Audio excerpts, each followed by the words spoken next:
La comtesse, oui, mon paletot est marron, oui, il déteint, mais je le ferai recouvrir vos meubles. Est-ce qu'entendu? Ah, mais on ne recouvre pas mes meubles, moi, monsieur. On s'y assied, voilà tout. Gardez cela pour vos nymphes d'opéra. Je l'emporte mon paletot. Je vais l'accrocher ailleurs, mon paletot. Quoi? Qu'avez-vous? Vous voulez m'assassiner? Comme dans Anthony?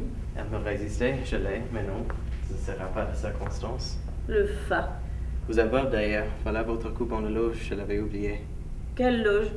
La loge que vous m'avez demandée pour le théâtre français, c'est aujourd'hui vendredi. Je vous ai demandé une loge pour le théâtre français, moi? Mais qu'avez-vous donc? Je connais leur drôlerie par cœur depuis 10 ans. Je vais au concert. Au concert? Vous? Oui, moi, après.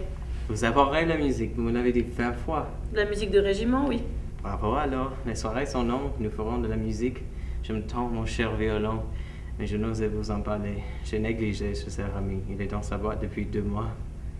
Quoi? Que dites-vous? Vous avez de vos amis dans des boîtes? Mais non, comtesse, je suis pas dans mon violon. Ah oui, vous m'en jouerez, mais de loin. Écoutez plutôt ce passage. Ah, que c'est beau, que c'est admirable. Je crois que Lise Talbert trouve c'est la mélodie d'une autre façon que ça. Vandale, mais écoutez donc, c'est du génie. Du génie, tout ce qu'on a fait des pièces de 5 francs en or, on croit devoir aussi de baptiser le talent. On a du génie pour les temps qui courent, mais mon portier, il a le génie de me montrer mes journaux et mes lettres. Raillé, mais en matière d'art, vous venez de la Chine. Les Chinois, comtesse, ont inventé la poudre avant nous. Oui, mais ce sont des Chinois. Si tout le monde s'extasie sur une note de musique, cela serait un joli concert. Enfin, ce soir, j'irai chez Hertz. Vous avez des billets? Non, je comptais sur vous pour m'en trouver. Mais vraiment, j'abuse, baron. Combien de places? 2, les plus rapprochés de l'orchestre. Courez vite et merci d'avance. Lorsque vous vous mêlez d'être aimable, vous l'êtes mieux que personne.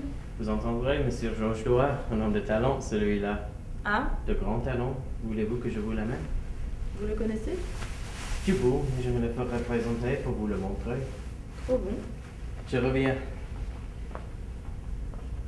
Enfin, bon voyage. Il promènera au moins ses chevaux. Il est à sa fenêtre. Ce sont ses yeux qui me plaisent surtout. Quelle différence avec l'œil terne et endormi du baron.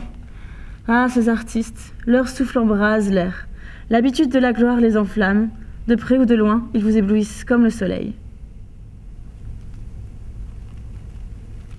Qu'est-ce? Une lettre, madame.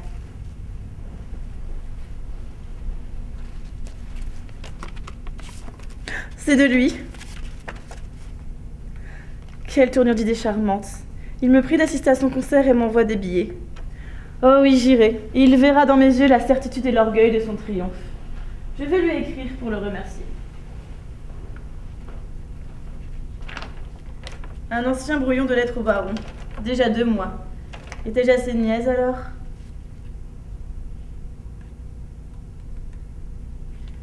Ah non, il me verra. Il suffit. Anna, Madame la comtesse? vous mettrez de l'ordre à ma coiffure. A-t-on apporté ma robe? Oui, madame. Comment la trouvez-vous? Du plus beau bleu. Madame la comtesse fera plus d'un jaloux. On en vit tant, monsieur le baron. Ah oui, c'est vrai, il aime le bleu. On croira que c'est pour lui. Vous me ferez une coiffure en violette naturelle, avec celle-ci par exemple. Je mettrai ma robe blanche. Ces violettes ne seront peut-être pas suffisantes. Si madame la comtesse en désire davantage, elle peut choisir parmi celles que monsieur le baron a apportées. Mais du tout, elles sont déjà fanées. Fanées déjà? Mais elle les a donc fait bouillir. Voilà qui est fait, madame.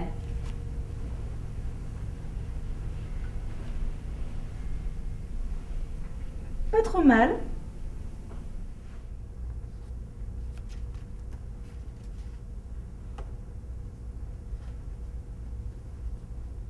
C'est ma comtesse. J'ai été long et ne vous en prenez que l'embarras des chemins. Les rues regorgeaient de curieux. J'en avais jusque sous les roues de ma voiture. Et tout cela pour un petit feu de cheminée.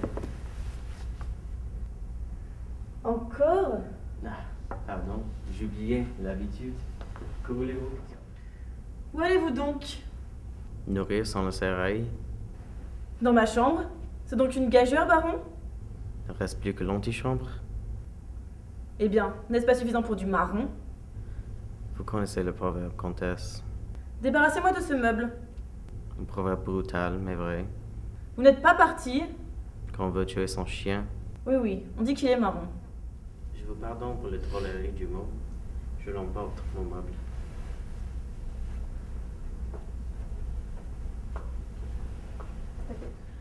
Ah, les hommes, jusque 20 ans ils sont idiots, passé 30 ils sont absurdes. Quel âge avez-vous, baron? 32 ans. C'est cela. Pourquoi? J'en ai 28 et vous êtes plus jeune que moi. Comment l'entendez-vous? Moi, je ne l'entends pas. Qu'a-t-il donc aujourd'hui? Voici vos places de concert. Ah, il en a trouvé. Je vais écrire à Madame de Mondeville. Nous irons ensemble. J'irai vous chercher. Non, ne vous dérangez pas.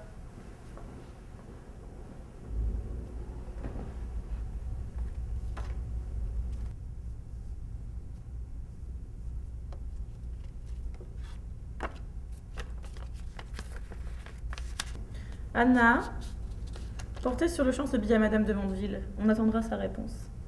Oui, madame. Votre paletot m'exaspère bien. Les femmes sont bizarres combinaisons. Je ne parle pas de femmes grosses qui mangent du charbon. Cela ne prouve qu'une chose, c'est que l'état de la grossesse est en état contre la nature. Voilà un paradoxe originalement bête, par exemple. Le paradoxe est l'engrais de la vérité. Il y a un monde là-bas, disait Colombe. Paradoxe. La terre tourne, criait Galilée. Paradoxe. Mais qui oserait penser dire le contraire aujourd'hui? Où voulez-vous en venir? Quant à l'esprit, c'est un exercice de beaux yeux. On me dirait que Voltaire ne l'était pas. Qu'en sait-on? Qui me prouve qu'il n'y avait pas la bosse des saupes en dedans, et que l'un ne fut pas le couvercle de l'autre? Concluez, baron. Où voulez-vous en venir, enfin? Où j'en veux venir? Bien, comtesse, me le disons. Vous me rendrez service, j'ai perdu mon idée en route. Vous êtes irritant. Vous parlez de la bizarrerie des femmes, mais soyez bref. Vous avez de l'esprit, j'en conviens, mais vous avez trop l'air de le montrer et de poser sur une patte pour être admiré. Je vais être bête comme une oie afin de justifier l'emploi que vous me donnez. Certaines femmes sont bizarres, disiez-vous. Quelles femmes, par exemple? Vous, par exemple. Oui, vous. Mon bateau est brun, et vous le savez. Depuis 3 mois, j'ai la mauvaise habitude, je veux bien, de poser Sagani sur cette chaise. Depuis 3 mois, enfin, cette chose va et vient sans vous faire horreur. Mais aujourd'hui, tout d'un coup, mon bateau vous tire laid. Vous avez des nerfs en le voyant. Il devient marron, il est laid, il est lourd, il déteint. Et tout cela pour un petit bouquet de violettes en dessous que j'ai touché par mes gardes. Écrasé. Écrasé soit, ça. Voyons-vous. Croyons-vous qu'on le puisse regarder sans voir, baron? Oui, les aveugles. Écouter sans entendre? Oui, les sourds. Eh bien, je connais tel homme, moi, qui ni voit ni n'entend qu'il ait des yeux ouverts comme des portes et des oreilles. Enfin, je ne dis pas cela pour votre ami Paul. Un sourire c'est assez, un demi-mot c'est trop. Il entre dans un boudoir comme sur un théâtre-machine. Il craint les dessous. On en aurait pitié s'il ignorait que le mystérieux miroir de nos rêves est là. Je dirais même l'inventaire de nos faiblesses. Cette chinoiserie est aussi. Pourquoi? Ce bouquet fané. Pourquoi? Cette larme sur le feuillet d'un livre entrouvert. Pourquoi? Enfin, on aimait le bleu hier, on aime le rose aujourd'hui. Pourquoi? Curieuse chose que l'homme. On invente tout un échafaudage de révélations pour les éclairer. Des clairs-obscurs pour montrer son âme, des demi-teintes pour trahir sa pensée. Mais bah, l'homme d'esprit de tout à l'heure vous regarde à travers ses triomphes passés. Sa vanité étant éternelle, il tient pour éternel votre amour. Et c'est là que votre comparaison devient absurde, passez-moi le mot. Rupture à grande vitesse, c'est faux. Quoi de plus tortueux, de moins prompte. Le lien se resserre aux efforts qu'on fait pour le briser.